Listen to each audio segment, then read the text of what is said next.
GPT-5 is here, and it's packing some of the biggest upgrades we've ever seen in ChatGPT. From a unified system that can handle text, images, voice, and live video all at once, to a coding engine that can build complex software on demand, this release changes how you'll use AI day to day. It's faster, sharper, and more accurate with new tools, smarter reasoning, and personalization that actually remembers what you want. Here's what makes it worth trying the moment you get access. For starters, GPT-5 is now the do-it-all flagship model. In the past, you had to choose between different models for different tasks. Maybe you used GPT-4o for speed, a reasoning model for deep analysis, or vision for image work. That juggling is gone. Now, GPT-5 automatically picks the right submodel for your request through a dynamic routing system. Inside GPT-5, there are actually two main brains, GPT-5 Main, which is optimized for speed, and GPT-5 Thinking, which takes more time to reason through complex problems. You don't have to think about which one to use, it just decides for you on the fly. It comes in three main sizes, Standard, Mini, and Nano. Standard is the high-end version with the best reasoning and the largest capacity. Mini is a balanced middle ground for moderate workloads, and Nano is a super lightweight version for simple, cost-sensitive tasks. The routing system can even move you to Mini or Nano automatically if you hit usage limits, so you can keep working without interruption. These smaller models aren't toys either. Both are still more capable than the older GPT-03. Performance-wise, GPT-5 is smarter, faster, and far more accurate than before. OpenAI says hallucinations, those made-up facts that can creep into AI outputs, are down by as much as 78% in the reasoning mode. That's paired with a massive context window, 256,000 tokens in ChatGPT and up to 400,000 tokens if you're using the API. In practical terms, that's around 200,000 words at once. You can throw an entire novel, huge code bases, or giant research documents at it, and it will actually keep track without losing the thread. So one of the biggest headline upgrades is its multimodal ability, text, images, voice, and now even live video. All in one conversation. No more swapping to a different AI for visual analysis or voice interactions. During the launch demo, they showed it generating websites in French with accurate pronunciation, analyzing uploaded images, and even interacting over live video. While it can't generate videos yet, that's still handled by Sora, it can watch a live feed, like you fixing a bike, and give you step-by-step instructions in real time. The voice mode itself has had a serious upgrade. It now adapts to the flow of conversation, adjusting tone and pacing depending on the moment. It's less robotic, faster to respond, and for pro users, it works with higher limits and even in video or screen sharing scenarios. And finally, it's available in custom GPTs, something that's been missing and that power users have been asking for since voice first dropped. Developers and coders are going to feel this release the most. OpenAI clearly aimed GPT-5 right at Anthropic's Claude, which has been the go-to for many programmers. They even brought in companies like Cursor, Vercel, and Windsurf during the live stream to talk about how well it writes and debugs code. In one demo, GPT-5 cranked out over 400 lines of code in just 2 minutes, building a Bernoulli effect simulation from scratch. It's not just good at spitting out code. It can run long, multi-turn agents in the background, work through tricky bugs, and handle complex software builds from a single prompt. Sam Altman called it software on demand, and honestly, that's exactly what it looks like. It's also getting more personal. You can now set one of 4 preset personalities, Cynic, Robot, Listener, and Nerd, which affect how it interacts with you. They're optional, but they were designed partly to cut down on the yes man problem, where the model just agrees with everything you say. And beyond personalities, GPT-5's memory is far better. It can remember preferences, facts, and instructions across sessions, even days later. You can set long-term goals, like helping you prep for an exam or tracking a fitness target, and it will actively adapt its responses to help you reach them. And if you actually want to push GPT-5 and a bunch of other top models to their full potential. Today's video is sponsored by Chat LLM Teams by Abacus AI, a platform that basically turns all of this into your personal AI command center. For $10 a month, you get direct access not just to GPT-5, but also Grok 4, Claude 4, Gemini 2.5, DeepSeek, and more.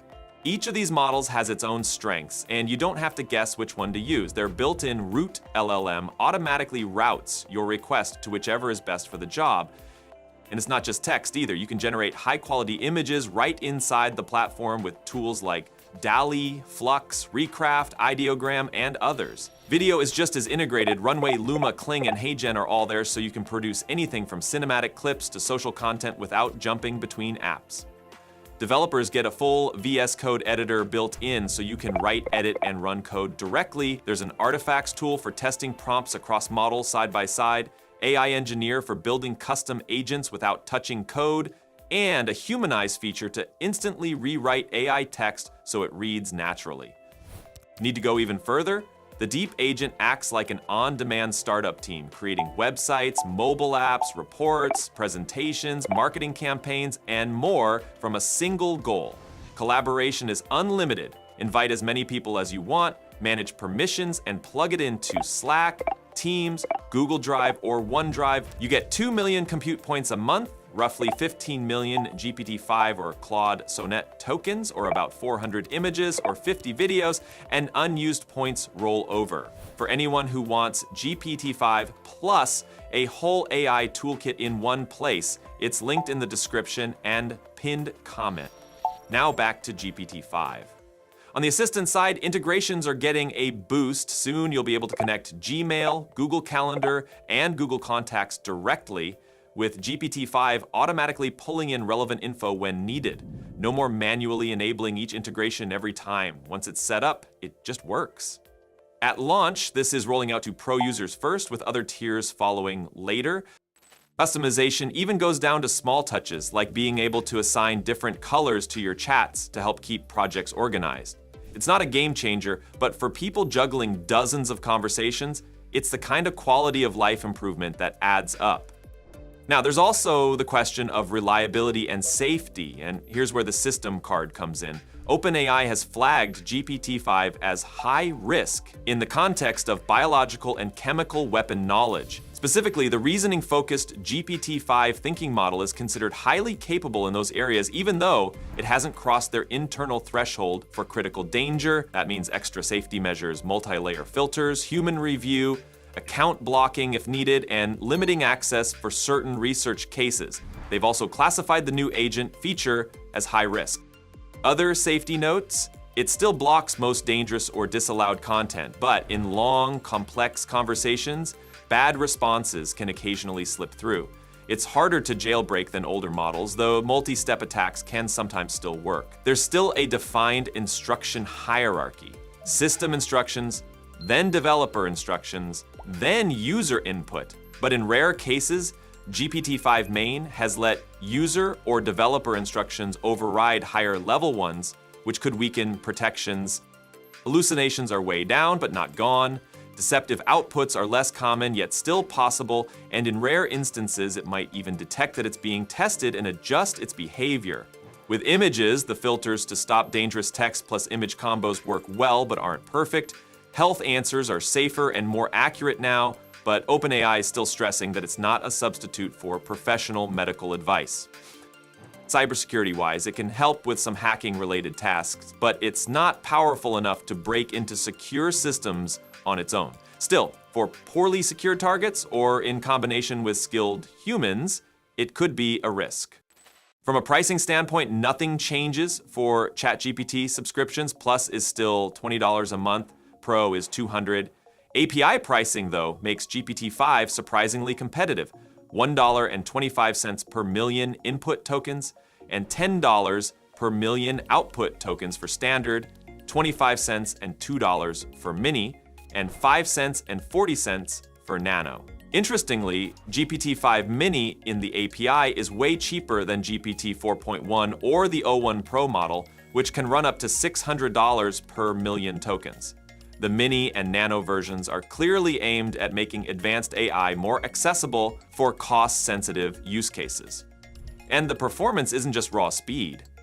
GPT-5 is tuned to be more efficient, higher intelligence scores while using fewer tokens. That means less processing time, lower costs, and still better results.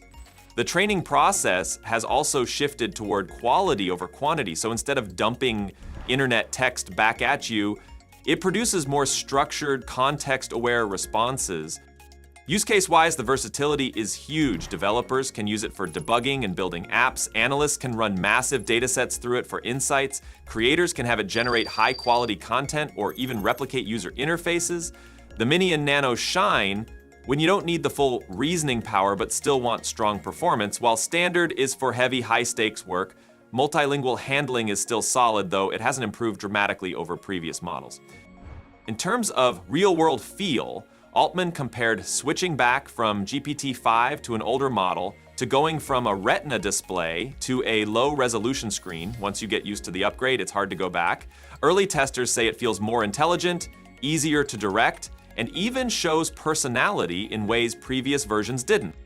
It's worth noting that while reasoning is now central to OpenAI's AGI strategy, they're not calling this AGI. GPT-5 is still specialized, great at language, reasoning, coding, and analysis, but it's not self-teaching or capable of fully independent general intelligence.